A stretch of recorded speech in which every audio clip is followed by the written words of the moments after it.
14 अप्रैल 1912। उत्तरी अटलांटिक महासागर, समुद्र बिल्कुल शांत था और दुनिया का सबसे बड़ा जहाज टाइटैनिक अपनी पहली यात्रा पर था। उस समय लोग इसे इंजीनियरिंग का चमत्कार मानते थे। कुछ अखबारों ने तो इसे लगभग डूबने वाला जहाज तक कहा था।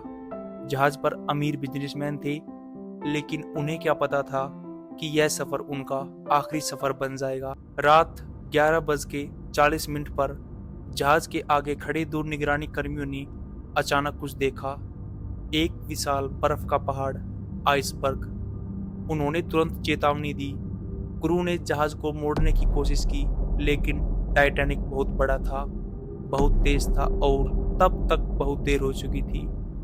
कुछ सेकंड बाद जहाज आइसबर्ग से टकरा गया। जैसे जैसे जहाज का अगला हिस्सा पानी में डूबता गया, वैसे वैसे उम्मीद भी टूटती गई। कहा जाता है कि जहाज का बैंड आखिरी समय तक संगीत बजाता रहा ताकि लोगों में घबराहट कम हो।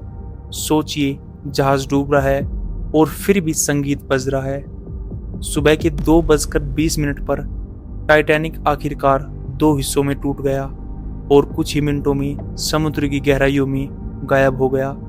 सैकड़ों लोग बर्फ जैसे ठंडे पानी में गिर गए और मदद पहुंचने से पहले ही अधिकांश लोगों की जान चली गई।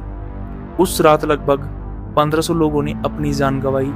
लेकिन टाइटैनिक की कहानी सिर्फ एक जहाज डूबने की कहानी नहीं, यह कहानी है इंसानी आत्मविश्वास की। उस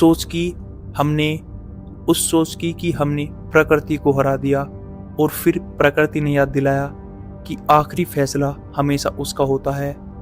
टाइटैनिक सिर्फ समुद्र में नहीं डूबा था, उसके साथ डूब गया था वो इंसान जिसे